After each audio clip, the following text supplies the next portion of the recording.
மார்க்கண்டேயர் தர்மபுத்திரரிடம் கூறலுற்றார். அரசே, ஒரு நாள் மத்ர நாட்டு மன்னராகிய அஸ்வபதி தனது கொலு மண்டபத்தில் தேவரிஷி நாரதருடன் பேசிக் கொண்டிருந்தார்.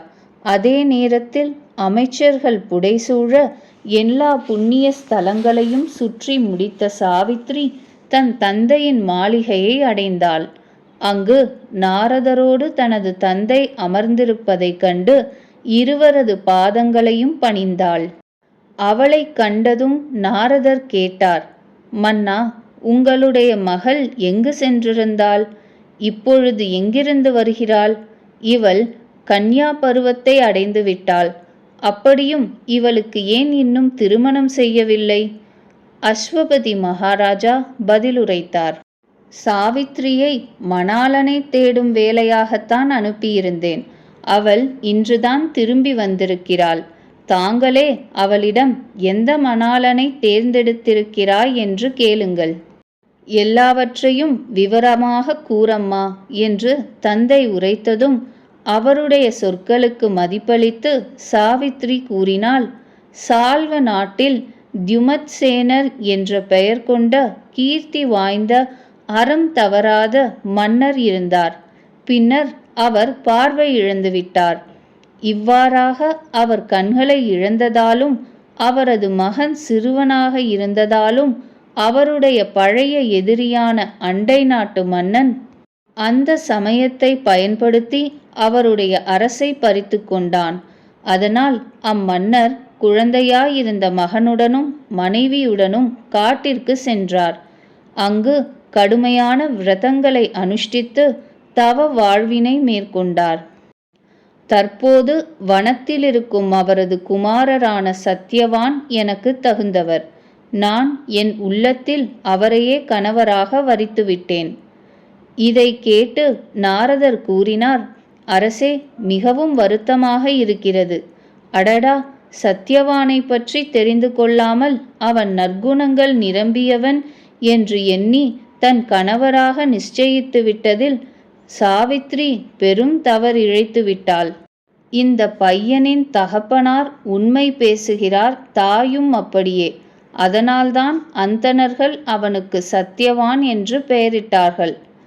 அரசர் கேட்டார், அது சரி, தன்னுடைய தகப்பனாரின் அருமந்த ராஜகுமாரன் சத்யவான் பொலிவு பொருந்தியவனாகவும் அறிவுடையவனாகவும் பொறுமைசாலியாகவும் வீர சூரனாகவும் இருக்கிறானா இல்லையா? நாரதர் கூறினார், தியுமத்சேனருடைய அந்த வீரமைந்தன் சூரியனைப் போல் ஒளி பொருந்தியவன். தேவகுரு ப்ரஹஸ்பதிக்கு நிகரான அறிவு படைத்தவன். இந்திரனையொத்த வீரன். பூமாதேவியைப் போன்று பொறுமையுள்ளவன். கொடுப்பதில் ரந்தி தேவருக்கு நிகரானவன். உச்சீனரர் உடைய குமாரன் சிபிக்கு நிகரான அந்தன்மையும் சத்திய வாக்கும் உடையவன். யயாதியை போன்று தனி பெருமை கொண்டவன். நிலவை போல் கண்ணுக்கு அழகன். அஸ்வினி குமாரர்களைப் போல் இணையற்ற பேரழகு படைத்தவன். அவன் புலன்களை வென்றவன். இலகிய இயல்புடையவன். சூரவீரன். உண்மை பேசுபவன். மற்றவர்களுடன் மரியாதையாக பழகுபவன். பொறாமையற்றவன். வெட்கப்படுபவன். ஒளி பொருந்தியவன்.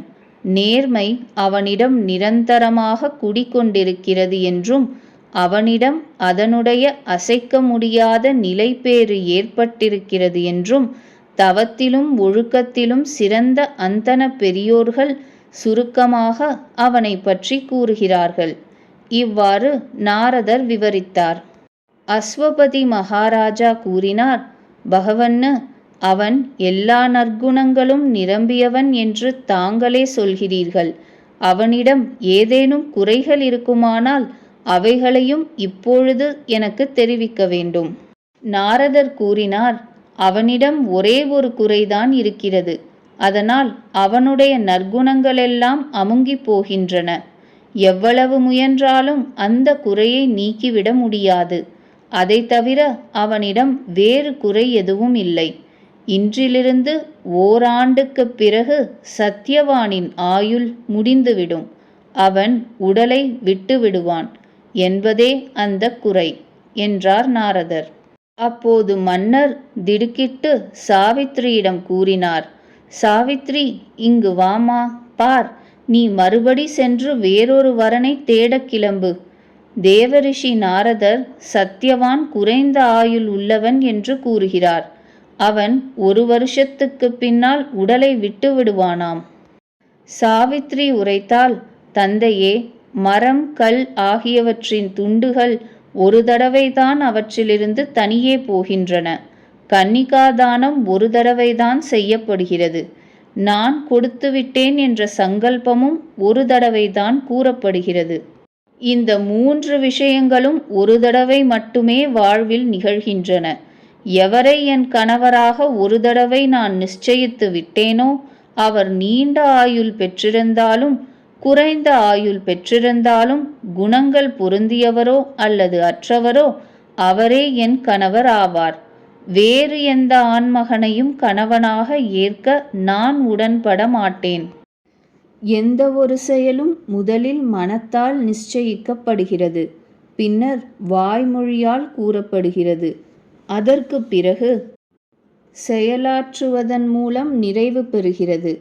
ஆகவே என்னை பொறுத்தமட்டில் என் மனமே சான்று. நாரதர் கூறினார், அரசே, உன்னுடைய புதல்வி சாவித்திரியின் பேச்சில் ஓர் உறுதி தென்படுகிறது. ஆதலால் இவளை எவ்விதமாக முயன்றாலும் இந்த அறச்செயலிலிருந்து அசைக்க முடியாது. சத்தியவானிடம் உள்ள நற்குணங்கள் வேறு எந்த ஆண்மகனிடமும் கிடையாது. அதனால் நீங்கள் அவளை கன்னிகாதானம் செய்து கொடுப்பதே நல்லது என்று எனக்கும் தோன்றுகிறது. அரசர் கூறினார், தாங்கள் கூறியது மிகவும் சரியே. எவ்வழியிலும் அதனை தவிர்க்க முடியாது.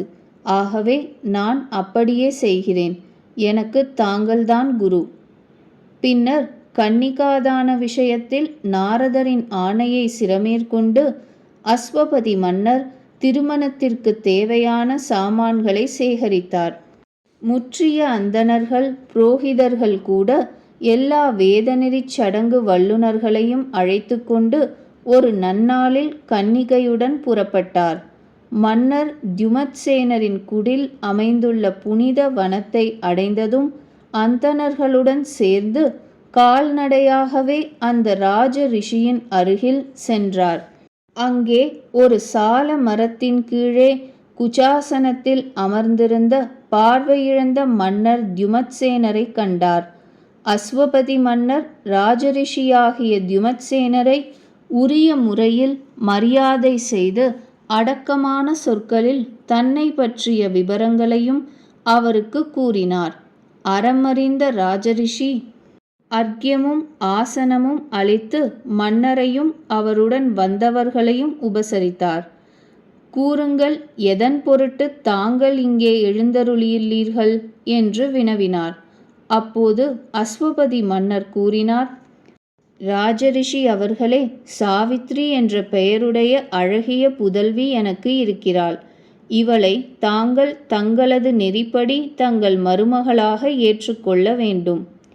தியுமத்சேனர் கூறினார், நாங்கள் அரசை இழந்து நிற்கிறோம்.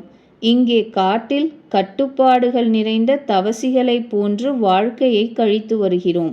தங்களது அருமை மகள் இவ்வளவு துன்பங்களையும் பொறுத்து கொள்ள தக்கவள் அல்லள். அவள் இங்கே ஆசிரமத்தில் காட்டு வாழ்க்கையின் துன்பங்களை பொறுத்து கொண்டு எவ்வாறு இருப்பாள்? அஸ்வபதி மன்னர் கூறினார், அரசே, சுகமும் துக்கமும் வந்து போகக்கூடியவை என்பதை நானும் என் புதல்வியும் அறிவோம். என்னை போன்ற ஒரு மனிதரிடம் தாங்கள் இம்மாதிரியாக பேசலாகாது. நான் முற்றிலுமாக நிச்சயம் செய்து கொண்டுதான் தங்களிடம் வந்திருக்கிறேன். தியுமத்சேனர் கூறினார், மன்னா, முன்பே தங்களுடன் உறவு கொள்ள வேண்டும் என்று விரும்பியிருந்தேன். ஆனால் என் அரசை இழந்துவிட்டதனால் என்னுடைய எண்ணத்தை கைவிட்டேன். என்னுடைய பழைய ஆசை இப்பொழுது நிறைவேறத்தான் வேண்டும் என்றால் அப்படியே நடக்கட்டும். தாங்கள் நான் விரும்பும் விருந்தினர். அதன் பின்னர் அந்த ஆசிரமத்தில் வசித்து கொண்டிருந்த எல்லா அந்தணர்களையும் அழைத்து இரு மன்னர்களும் முறைப்படி விவாகச் சடங்கினை செய்வித்தார்கள். இயன்ற அளவுக்கு மணமக்களுக்கு ஆபரணம் முதலியவற்றையும் கொடுத்தார்கள். பின்னர் அஸ்வபதி மன்னர் மிக்க மகிழ்ச்சியுடன் தன் மாளிகைக்கு திரும்பி வந்தார். எல்லா நல்லியல்புகளும் நிரம்பிய மனைவியை அடைந்ததால் சத்யவானுக்கு பெருமகிழ்ச்சி உண்டாயிற்று. தன் மனதிற்கு பிடித்த கணவனை அடைந்ததால் சாவித்திரிக்கும் மிகவும் ஆனந்தம் உண்டாயிற்று. தந்தை சென்ற பிறகு சாவித்ரி எல்லா ஆபரணங்களையும் கழற்றி வைத்தாள். மர உரியையும் காவி உடையையும் அணிந்து கொண்டாள். அவளுடைய பணிவிடை, குணம், வினயம், அடக்கம், எல்லோருடைய விருப்பத்துக்கும் இசைந்த வண்ணம் காரியம் செய்தல் ஆகியவற்றால் எல்லோருக்கும் மிகவும் திருப்தி ஏற்பட்டது. தன் கைகளாலேயே பணிவிடை செய்தல், அணிகலன் ஆடைகள் அளித்தல் முதலியவற்றால் புகுந்த வீட்டாரையும் அடக்கமான சொற்கள், தேவதைகளுக்கு அளிக்கப்படும் உபசாரங்கள் முதலியவற்றால் அனைவரையும் மகிழ்ச்சியுறச் செய்தாள். இவ்விதமே இனிய மொழி, வேலைத்திறன், அமைதி, தனித்திருக்கையில் பணிவிடை ஆகியவற்றால் கணவனை இன்புறச் செய்தாள். இவ்வாறாக இந்த ஆசிரமத்தில் இருந்து கொண்டு தவம் இயற்றிக் கொண்டிருந்த நிலையில் காலம் கழிந்து கொண்டிருந்தது.